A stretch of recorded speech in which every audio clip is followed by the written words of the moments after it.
Hi guys, welcome to another episode of the Armourer's Bench. I just got back from a trip to Berlin and had a chance to visit a very historic site, the hall in which Nazi Germany's unconditional surrender was signed. The hall is inside what used to be the officers' mess of the Wehrmacht's Pioneer Corps Training School No. 1, which was established in 1936 in Karlshorst, an eastern suburb of Berlin.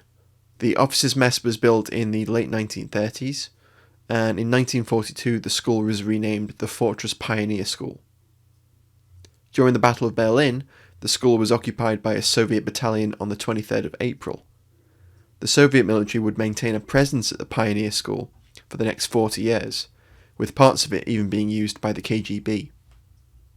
After the war, the building housed the Soviet military administration in Germany until 1949, when the German Democratic Republic was formed. Today, much of the school has been reclaimed for housing, and the mess building is home to the awkwardly named German-Russian Museum, which tells the story of World War II from the Russian perspective.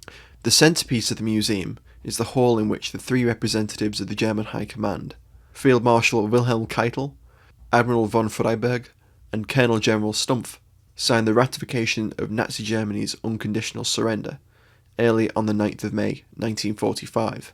In the presence of Soviet Commander-in-Chief Marshal Georgy Zhukov and Air Chief Marshal Arthur Tedder, Deputy Supreme Commander at the Supreme Headquarters Allied Expeditionary Force, General Eisenhower's deputy.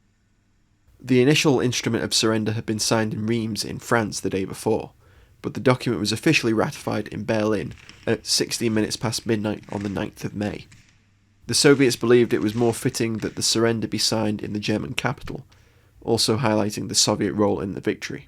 The surrender ended both the last of the fighting around Berlin and the war in Europe. In 1967, the Soviet Armed Forces in Berlin established the museum, then called the Museum of Unconditional Surrender of Fascist Germany in the Great Patriotic War of 1941-45, and the hall itself was restored to look as it did on the night of the surrender. It was quite a surreal experience being in the room, which witnessed one of history's most defining moments. So I wanted to put this short video together to give you guys an idea of what it was like to visit. And the museum itself is definitely worth checking out. Thanks for watching. Don't forget to like the video, share it with friends, and subscribe to the channel. You can also support the channel over on Patreon. Just $1 a month really helps, and that gets you access to some behind the scenes content, as well as some perks that we have available as well. Check that out, there's a link in the end of the video and in the description box below. Thanks again, see you in the next one.